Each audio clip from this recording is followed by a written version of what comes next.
আজকে আমাদের আন্তর্জাতিক অপরাধ ট্রাইব্যুনাল একের মাননীয় 3 জন বিচারপতি,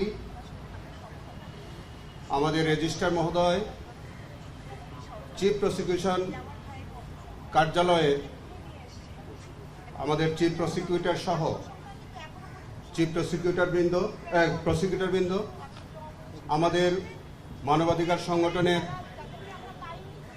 আমাদের জনাব নূর খান লিটন ভাই, আমাদের একজন ভিকটিম পরিবারের অন্যতম সদস্য, মায়ের ডাকের যিনি নেত্রী, আমাদের মাননীয় সংসদ সদস্য সানজিদা ইসলাম তুলি সহ আমাদের সাংবাদিক বন্ধুরা, আমরা আজকে এসেছিলাম আমাদের আন্তর্জাতিক অপরাধ ট্রাইব্যুনালের রুল 46 ক্যাপিটাল এ এবং রুম স্ট্যাটিউটের রুল 7 এবং রুল 43 আওতায় রুল 73 আওতায় আমরা একটি জুডিশিয়াল ভিজিটে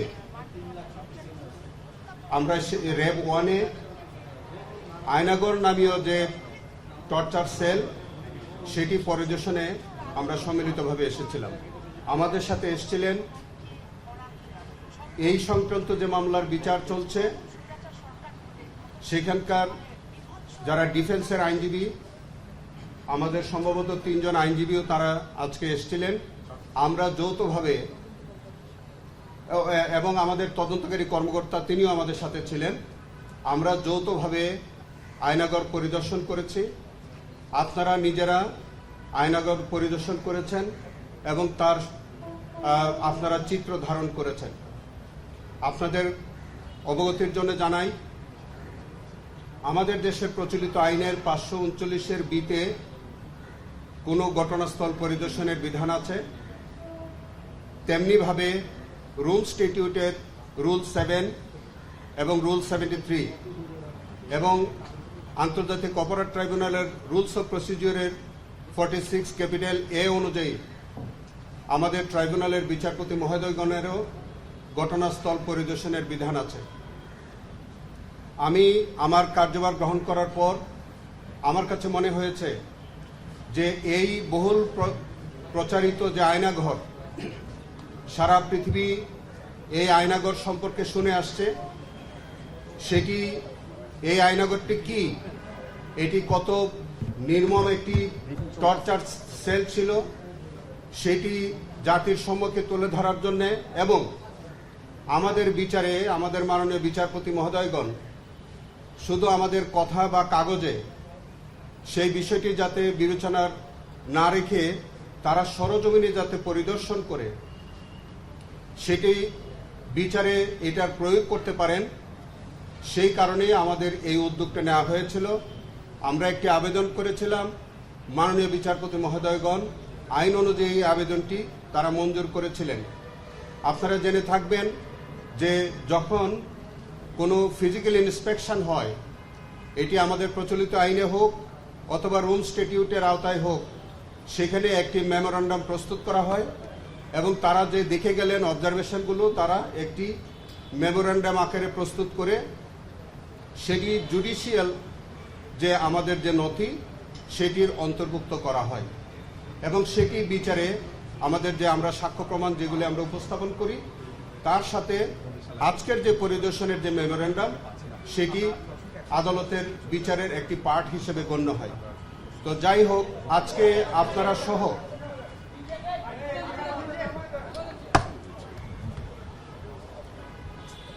আজকে আপনাদের সহ আমরা একত্রে এই ঘটনাস্থলটা পরিদর্শন করেছি। আপনারা দেখেছেন অত্যন্ত ভয়াবহ চিত্র। সেখানে আমরা ছোট বড় 22টি কামরা আমরা পেয়েছি, যে 22টি কামরার মধ্যে অত্যন্ত মানবতারভাবে এইখানে যারা ভিকটিম হতো যাদেরকে ধরে নিয়ে আসা হতো সেখানে তাদেরকে রাখা হতো দিনের পর দিন, মাসের পর মাস, বছরের পর বছর। এবং এই আয়নাঘরের নিচে যে জায়গাটি আপনারা দেখেছেন সেখানে হচ্ছে যে এইটি অত্যন্ত সরু এবং ছোট একটি জায়গা। একজন স্বাভাবিক মানুষ লম্বা হয়ে শোয়ার মতো কোনো অবস্থান নাই, বসে থাকতে হবে তাকে, এরকম। আমরা সাক্ষ্য প্রমাণে পেয়েছি এই আয়নাগরের এই যে ছোট ছোট সরু রুমগুলোর মধ্যে দিনের পর দিন, মাসের পর মাস, এমনকি বছরের পর বছর তাদেরকে হাত বেঁধে, চোখ বেঁধে রাখা হতো এবং সেইভাবেই তাদের উপরে বিভিন্ন রকমের অত্যাচার, নির্যাতন করা হতো। কাউকে কাউকে দীর্ঘদিন পরে ছেড়ে দেওয়া হতো, বিভিন্ন মিথ্যা মামলায় তাদেরকে দেওয়া হতো এবং অনেকেই মেরে ফেলা হতো। এবং সেরকম কয়েকজন ভিকটিম 5ই আগস্টের পরে আমাদের তারা উদ্ধার পেয়ে তারা এসছে, তাদের সম্পর্কে বিচার চলছে, সেই সম্পর্কে আপনারা ইতিমধ্যে অবহিতও আছেন। আমরা এখন পর্যন্ত গুম খুনের শিকার প্রায় 250-র অধিক গুম, যারা গুমের শিকার হয়েছেন তাদের এখন পর্যন্ত আমরা সন্ধান পাইনি যে তারা কোথায় কি অবস্থায় আছে। তার মধ্যে ইলিয়াস আলী, সুমন সহ এরকম অনেকেই আছেন। আজকের যে আয়নাগরটি আপনারা পরিদর্শন করেছেন, সেখানে ভিকটিমদের মধ্যে অন্যতম আমাদের ব্যারিস্টার আরমান, তাকে ওখানে রাখা হয়েছিল বলে তার বর্ণনা থেকে আমরা যে রুমটি আমরা অনুমান করেছি, সেই রুমটাও আমরা দেখেছি, সেই রুমটার সন্ধানও আমরা পেয়েছি, এর আগেও পেয়েছি। আমরা এইটাও আমাদের বিভিন্ন বর্ণনা থেকে, আমাদের বিভিন্ন সাক্ষী থেকে বা তদন্ত থেকে এইটুকুনো আমরা পেয়েছি, আজকের মাননীয় স্বরাষ্ট্রমন্ত্রী জনাব সালাউদ্দিন আহমেদকে এই র্যাব 1-এর আজকের যে আয়নাগর, সেখানে কোনো একটি কামরায় তাকেও রাখা হয়েছে এবং পরবর্তীতে ভারতে নিয়ে তাকে ছেড়ে দেওয়া হয়েছে। সেটাও আমরা প্রাথমিক ইনভেস্টিগেশনে আমরা ইতিমধ্যে পেয়েছি। আরও অনেক বিষয় আমরা পর্যায়ক্রমে পাচ্ছি এবং এইরকমই আরেকটি জিআইসি আছে আমাদের সেনাবাহিনীর ক্যান্টনমেন্টের ভিতরে, ডিজিএফআই এর যে অফিসের একটি জায়গায় আছে। আমাদের মাননীয় বিচারপতি মহোদয়গণ সেখানেও আদেশ করেছেন আমাদের আবেদনের প্রেক্ষিতে আগামী শনিবার একইভাবে সেই জিআইসিটি পরিদর্শন করবেন। আপনাদের অবগতির জন্য জানাচ্ছি যে টিএফআই বা টাস্ক ফোর্সেস যে ইন্টারোগেশন সেল, যেটা আজকে আপনারা দেখলেন, যেটাকে আমরা ওইটা আয়নাগর নামে পরিচিত, সেখানে আমি একটা আইনগত অবস্থান আপনাদের কাছে তুলে ধরতে চাই। আমাদের বাংলাদেশের সংবিধানের আর্টিকেল 33 সেখানে বলেছে যে কাউকে যদি গ্রেফতার করা হয়, কাউকে যদি আটক করা হয়, তাকে 24 আওয়ার্সের মধ্যে নিকটতম ম্যাজিস্ট্রেটের কাছে তাকে প্রডিউস করতে হবে। শুধু তাই নয়, আর্টিকেল 33-তে সেটাও বলেছে যে কাউকে গ্রেফতার করা হলে সেই কেন তাকে গ্রেফতার করা হলো সেই বিষয়টি তার পরিবারকে অবহিত করতে হয়। কিন্তু এই ক্ষেত্রে যাদেরকে আটক করা হতো, যাদেরকে দিনের পর দিন বন্দী করা হতো, তাদেরকে কিন্তু এরকম কোনো এই আর্টিকেল 33 তারা কমপ্লাই করতেন না। শুধু তাই নয়, আমাদের প্রচলিত যে আইন ফৌজদারি কার্যবিধির 161 এবং 167, এখানেও কিন্তু পরিষ্কার বিধান আছে যে কাউকে যদি আপনি গ্রেফতার করেন তাহলে 24 আওয়ার্সের মধ্যে নিকটতম পুলিশ অথবা ম্যাজিস্ট্রেটের কাছে হাজির করতে হবে। এই ক্ষেত্রেও এই আয়নাগর নামীয় জায়গায় যাদেরকে দিনের পর দিন, বছরের পর বছর যাদেরকে বেআইনিভাবে আটক করে বন্দী করে রাখা হয়েছে, তাদের বেলায় যেমন আমাদের সংবিধানের আর্টিকেল 33 লঙ্ঘন হয়েছে, তেমনিভাবে সেকশন 61 এবং 167 এর সিআরপিসির একটা গুরুতর ভায়োলেশন কিন্তু তাদের হয়েছে। এইটি যেমন এক ধরনের অপরাধ হয়েছে, অন্যদিকে তারা এই যে দিনের পর দিন বন্দী করেছে, গ্রেফতার বা তাদেরকে আটক রেখেছে, খুন করেছে এবং ডিজেপিআর করার মতো যে ঘটনাটা ঘটেছে, এইগুলি সবগুলো হচ্ছে মানবতা বিরোধী অপরাধ। এই মানবতা বিরোধী অপরাধের বিচার ইতিমধ্যে চলছে, অনেকগুলো ঘটনার ইনভেস্টিগেশন চলছে। আজকে আপনারা এসছেন, আপনারা সরজমিনে দেখেছেন, আমরা আন্তর্জাতিক মান বজায় রেখে এই বিচার কার্য আমরা পরিচালনা করছি এবং আন্তর্জাতিক মান বজায় রেখে বাংলাদেশে ইন্টারন্যাশনাল ক্রাইমস ট্রাইব্যুনালে যে বিচার কার্য চলছে সেটি আরও স্বচ্ছ এবং নিরপেক্ষ করবার প্রয়াস হিসাবে আজকে আমরা মাননীয় বিচারপতি মহোদয়গণকে আইনের আওতায় আমরা আবেদন করেছিলাম যে তারা ঘটনাস্থলটি সরজমিনে পরিদর্শন করার জন্য। অনেকে হয়তো এই আয়নাগরের বিষয়টি রূপকথার গল্প হিসেবে মনে করতে পারেন, কিন্তু এইটি যে কোনো রূপকথার গল্প নয়, এইটি যে চরম বাস্তবতা ছিল, এইটি যে তৎকালীন সরকার এবং তৎকালীন রাষ্ট্র যে একটি ফ্যাসিবাদী রাষ্ট্র ছিল এবং যারা এই রাষ্ট্রটিকে পরিচালনা করেছিলেন তারা যে কতটা ফ্যাসিস্ট ছিলেন, এই আয়নাগরের মধ্যে দিয়ে তাদের চরিত্র আজকে উন্মোচিত হয়েছে।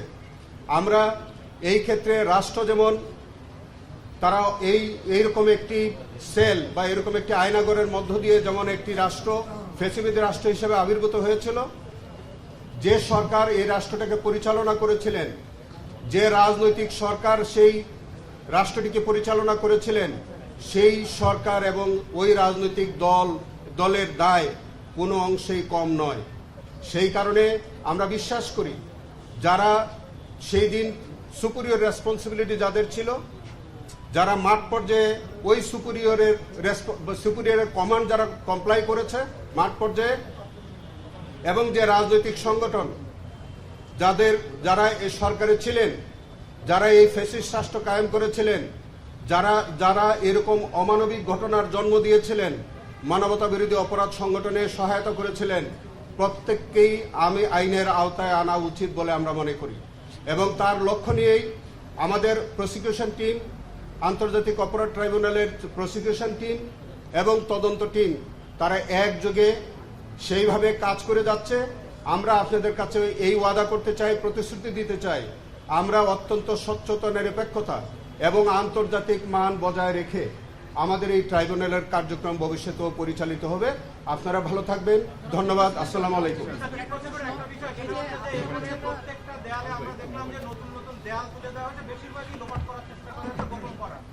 যারা করেছে তারা নিশ্চয়ই এই র্যাবের সাথে বা র্যাব কর্মকর্তারাই সেখানে জড়িত ছিল, তাদের ব্যাপারে কি সিদ্ধান্ত, যারা এই ধরনের গুরুত্বপূর্ণ অপরাধের চিত্র গোপন করার চেষ্টা করেছেন? আপনি যারা এরকম স্ক্রিনিং করেছে, আপনি সঠিক বলেছেন যে আমাদের ইনভেস্টিগেশন এজেন্সি যখন ইনভেস্টিগেশন শুরু করলো তখন কিন্তু তারা একটা ক্যামোফ্লেক্সের মধ্যে পড়ে গেল যে তারা এসে কিছুই পাচ্ছিল না। কিন্তু আমাদের ভিকটিমদের বর্ণনা অনুযায়ী যখন তারা যে বর্ণনাগুলো দিচ্ছিল তার বর্ণনার সাথে যখন এই টিএফআই সেলের বর্ণনার সাথে যখন মিলতে ছিল না, তখন আমাদের ইনভেস্টিগেশন এজেন্সির একটা সন্দেহ কাজ করলো। তখন তারা আবিষ্কার করলেন যে কিছু কিছু জায়গায় দেখা গেল পরবর্তীতে দেয়াল দিয়ে এই জায়গাগুলো ঢেকে দেওয়া হয়েছে। সেইগুলি ওই পরবর্তীতে যে স্ট্রাকচারগুলো, সেই স্ট্রাকচারগুলো যখন রিমুভ করা হলো তখন এক ভয়াবহ চিত্র বেরিয়ে আসলো। তখন দেখা গেল যে এই ওয়ালগুলো সরানোর পরে দেখা গেল যে অনেকগুলো সেই রুম যেখানে আমাদের এই অমানবিকভাবে আমাদের সেই হতভাগা মানুষগুলোকে দিনের পর দিন রাখা হয়েছে। আপনারা ওখানে দেখেছেন যে নিচে এবং উপরে সব মিলিয়ে 22টি রুম। নিচে একটাকে বলা হয় কথিত ডেথ সেল, যেটা যে কত ভয়াবহ। এবং এইটাও আমি আপনাদের কাছে বিনয়ের সাথে বলতে চাই, আপনারা নিজেরা সরজমিনে দেখেছেন যে রুমগুলো তারা কনস্ট্রাকশন করেছে, এইটাই কিন্তু রাষ্ট্রীয় কোনো অফিসিয়াল কোনো কাজে লাগবার ব্যাপার নাই। তাহলে টোটাল 29টা রুম কি কারণে বানানো হয়েছিল, এইটা অবশ্যই সংশ্লিষ্ট আসামিদেরকে ব্যাখ্যা দিতে হবে। আপনি যে কথা বলেছেন যে তৎকালীন র্যাবের যারা এই এভিডেন্স গোপন করার জন্য যারা এই পরবর্তীতে ওয়াল আপ করেছে, কনস্ট্রাকশন করেছে, তারাও কিন্তু বিচার থেকে এড়িয়ে যাওয়ার কোনো সুযোগ নাই। সেইগুলো আমরা ইনভেস্টিগেশন করে দেখছি। আর কিছু? Thank you so much. Thank you so much.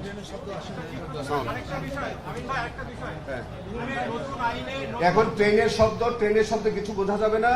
আমাদের এখানে বিমানের শব্দ, ট্রেনের শব্দে অনেক কিছু বোঝা যায় না। ধন্যবাদ আপনাদের। আমরা দেখছি যে এই ঘটনা তদন্ত করছে যারা এর সাথে জড়িত আইনশৃঙ্খলা বাহিনীর সদস্যরাই করছে, পুলিশ বা র্যাব বা তারা, যেই বাহিনী দ্বারা এই ধরনের ঘটনা ঘটেছে তারা যখন তদন্ত করবে এই ক্ষেত্রে তদন্তে কোনো থাকে কিনা? আচ্ছা, এইটি আমার মনে হয় যে আপনি কোনো একজনের বক্তব্য থেকে আপনি বোধহয় এটা রিপ্রোডিউস করেছেন। আমি আপনাকে খুব বিনয়ের সাথে একটা কথা বলি, আমাদের দেশে যে ইনভেস্টিগেশনটা হয় সেই ইনভেস্টিগেশনগুলো যারা করেন তারা পুলিশের লোক। কারণ পুলিশের যেসব ইনভেস্টিগেশনের যেসব অ্যাপারেটাস তাদের সাথে থাকে, আমাদের দেশে আর কোনো কাউকে দিলে তো, আপনি যদি আমাকে দেন ইনভেস্টিগেশন করার জন্য, একটা পাবলিককে দেন, তার হাতে তো এই জিনিসগুলো নাই যে ইনভেস্টিগেশন করার, এটা পুলিশই করবে। তবে হ্যাঁ, আমাদের সেই প্রাগৈতিহাসিক যুগ থেকেই পুলিশই ইনভেস্টিগেশন করে আসছে, এবং পুলিশের ইনভেস্টিগেশনে যদি কোনো পুলিশ থাকে তার ইনভেস্টিগেশনও পুলিশই করে। আমাদের ইনভেস্টিগেশনটাও পুলিশ করছে, কিন্তু সেইখানে কিন্তু আমাদের ইনভেস্টিগেশনে একটু ব্যতিক্রম আছে। কারণ আমাদের ইনভেস্টিগেশনে আমাদের যে ইন্টারন্যাশনাল ক্রাইমস ট্রাইব্যুনালের যে প্রসিকিউশন টিম, তাদেরকেও কিন্তু ইনভেস্টিগেশন এজেন্সির সদস্য হিসেবে গণ্য করা হয়। যেমন প্রত্যেক প্রসিকিউটর গ্রেফতার করার ক্ষমতা আছে। আমি চিফ প্রসিকিউটর হিসেবে আমি যে কোনো ব্যক্তিকে গ্রেফতার করতে পারবো। আমি ইনভেস্টিগেশন এজেন্সির একজন সদস্য যেভাবে ইনভেস্টিগেশন করতে পারে, আমি একইভাবে ইনভেস্টিগেশন করার ক্ষমতাও আমার আছে। আমরা যে 20 জন প্রসিকিউটর আমরা আছি, আমরাও কিন্তু এই পুলিশের ইনভেস্টিগেশনের সহায়ক শক্তি হিসেবে আমরা কাজ করে দেই। তো সেই কারণে আমাদের যে পুলিশ ইনভেস্টিগেশন করছে, আমরা মনে করি যে তারা নিরপেক্ষ এবং স্বচ্ছতার সাথেই করছে, এবং তাদের মধ্যে যদি কোনো ধরনের গলত পাওয়া যায়, সেখানে প্রসিকিউশন টিমের সদস্য হিসেবে আমরা সার্বক্ষণিক তাদেরকে মনিটর করি। অতএব আমাদের ইনভেস্টিগেশন অত্যন্ত স্বচ্ছতা, নিরপেক্ষতা এবং আন্তর্জাতিক মান বজায় রেখেই হচ্ছে, এবং সেই বিষয়ে কোনো ধরনের কোনো সন্দেহের অবকাশ নাই। যারা আটক আছে তাদেরকে এই বিষয়ে কি জিজ্ঞেস করা হয়েছে? আমি এইগুলি রাজনৈতিক সিদ্ধান্ত, সরকারি সিদ্ধান্ত, এই বিষয়ে আমার একেবারেই আমি এখতিয়ার সম্পন্ন ব্যক্তি নই। আয়নাগর সম্পর্কে যারা আটক আছে তাদেরকে জিজ্ঞাসাবাদ শেষ কোনটা? আজকে টোটাল আসার উদ্দেশ্যটা কি দেখলেন? আরো অনেক অভিযোগ ট্রাইব্যুনালে রয়েছে। আমরা শেষ চলে যাব। আলিকুদ্দিন সহ আরো কয়েকজনের তাদের তদন্ত কতটুকু অগ্রগতি হয়েছে? আচ্ছা, এইটাই আমার মনে হয় যে, শোনেন, আমার মনে হয় যে আপনি একটার মধ্যে যদি আরেকটা নিয়ে আসেন, আপনি ওইটা স্বাদ নষ্ট করে ফেলবেন। আমার মনে হয় আমরা আজকে যে অবস্থায় আছি, যে আজকের টপিকসের মধ্যে আমরা থাকি। তবে আজকে আমি সামারিটা আপনাদেরকে আবারও বলে দেই, আমরা রুল স্ট্যাটিউটের রুল 7 এবং রুল 73 এবং ইন্টারন্যাশনাল ক্রাইমস ট্রাইব্যুনাল রুলস 2010-এর 46A এই বিধান অনুযায়ী আমরা মাননীয় ট্রাইব্যুনালের কাছে আবেদন করেছিলাম যে, মাননীয় বিচারপতি মহোদয়গণ, আমাদের ফিজিক্যালি এই আয়নাগর নামক এই যে ঘটনাস্থলটি পরিদর্শন করার জন্য তারা সেই আবেদনটা মঞ্জুর করেছিলেন, এবং সেই মোতাবেক আজকে তারা সরজমিনে এসে আমাদের দুই পক্ষ, প্রসিকিউশন এবং আসামি পক্ষ, ডিফেন্স, উভয় পক্ষের উপস্থিতিতে, মানবাধিকার কর্মী এবং আমাদের ভিকটিম পরিবার এবং সকলের উপস্থিতিতে, মিডিয়া ব্যক্তিত্বের উপস্থিতিতে তারা সরজমিনে পরিদর্শন করে গেছেন, এবং সেখানে আমরা আশা করি যে তারা একটা মেমোরান্ডাম প্রস্তুত করবেন, এবং সেটি আমাদের বিচারের পার্ট অফ রেকর্ড হিসেবে গণ্য হবে। ধন্যবাদ সবাইকে।